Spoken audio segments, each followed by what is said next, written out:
Chris Sewall here, baseball card collector, investor, dealer, in that order. Welcome everyone. Today I'm going to introduce a short-term investing strategy that we're going to track over the course of an entire year. I'm probably going to break it up into 8 episodes. I guess I might change that depending on things are going, but it's a strategy I've talked about before. It's something I've done before. I do it basically every year myself, but I've never really tracked it or paid close attention to if it's actually working. So I'm doing this for 2 reasons: one for content and one to kind of learn for myself and for all of you if this is actually a strategy that works.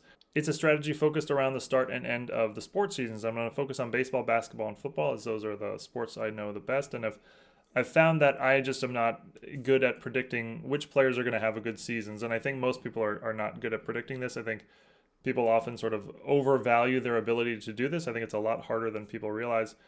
So I don't like to do that, but I do think that in general, cards sell the highest right as seasons are getting started, and they sell the lowest right as seasons have sort of just ended and people are no longer thinking about it. So, for example, a couple weeks after the Super Bowl, football is no longer sort of on anybody's mind, especially players who did not play in the Super Bowl and were maybe long out of the playoffs. Nobody's thinking about those players in the moment, and you can often buy those cards at a lot lower prices, especially if you're buying an auction. And in reverse, cards often sell the highest as we're getting closer to the season, as people getting excited about the upcoming season. A lot of people want to buy players that they think are going to have great seasons, and demand goes up, and so prices go up as well.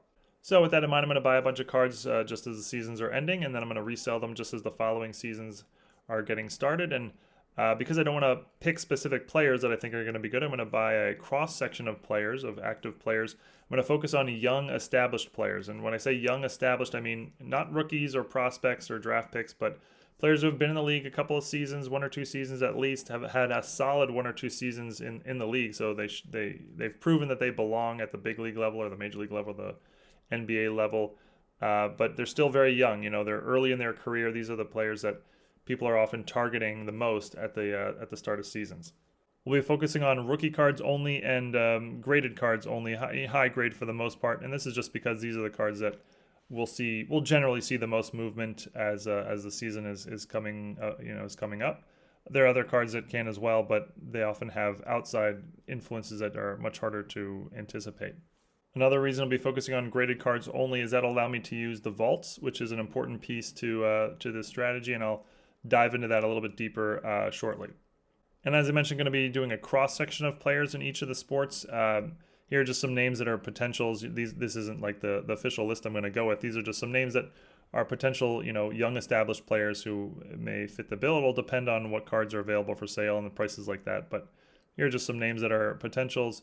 A lot of J's in the football, a lot of first names starting with J for whatever reason. 3 Justins on the list there. But players like Victor Wembanyama and Kenny Pickett, they would really need to have like a strong season for me to consider having them be part of the strategy. Here's the timeline of the 8 episodes, at least, that's the plan as of today. The intro video is this one, and then in November, we'll buy a bunch of baseball cards that fit the bill as the baseball season is ending, and I'll make a video about which cards I've bought, how much I've paid, why. We'll keep track of all the numbers down to the penny so we can see exactly how I'm doing.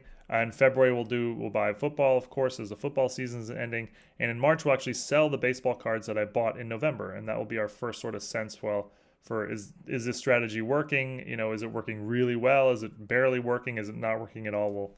That'll be the first sense for that. In May, we'll buy basketball as the basketball season is ending. In August, we'll sell football as the next football season is beginning. My guess is that football will be the best result of the 3 sports, as just in my personal experience, that's the one where you see the most spike leading up to a season.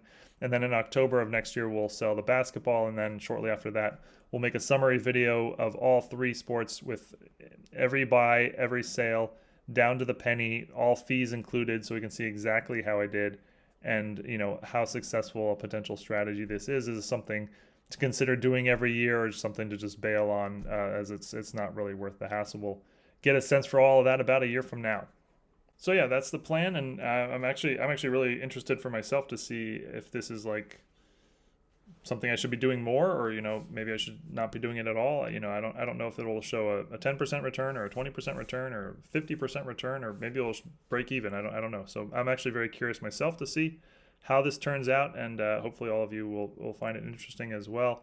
Like I said, it's something I do every year, but not something I've ever really tracked. So regardless of the outcome, I should be able to improve my overall, dealing strategy here, I guess.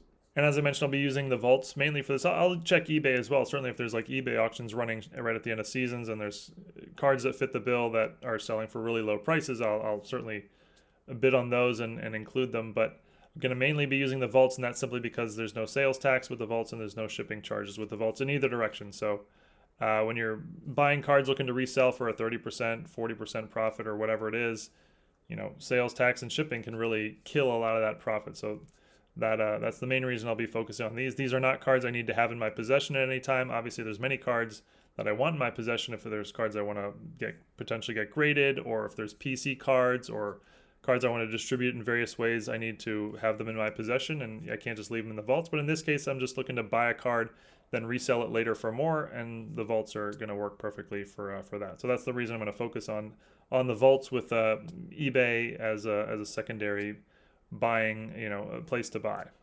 But that's it for now. The intro to this 1-year short-term investing strategy that I'll be testing out and tracking and documenting with 8 episodes. Looking forward to the financial breakdowns and the sort of seeing what sort of returns this can bring. Again, we'll be keeping track of every purchase and every sale down to the penny, including all fees on both ends, so we get a true, full picture of everything. But we'd love to hear people's thoughts or predictions for how things will turn out. And if there's anything specific you would like me to consider while doing this, let me know in the comments below. I really appreciate it, and see you all again next time. Thanks, everyone.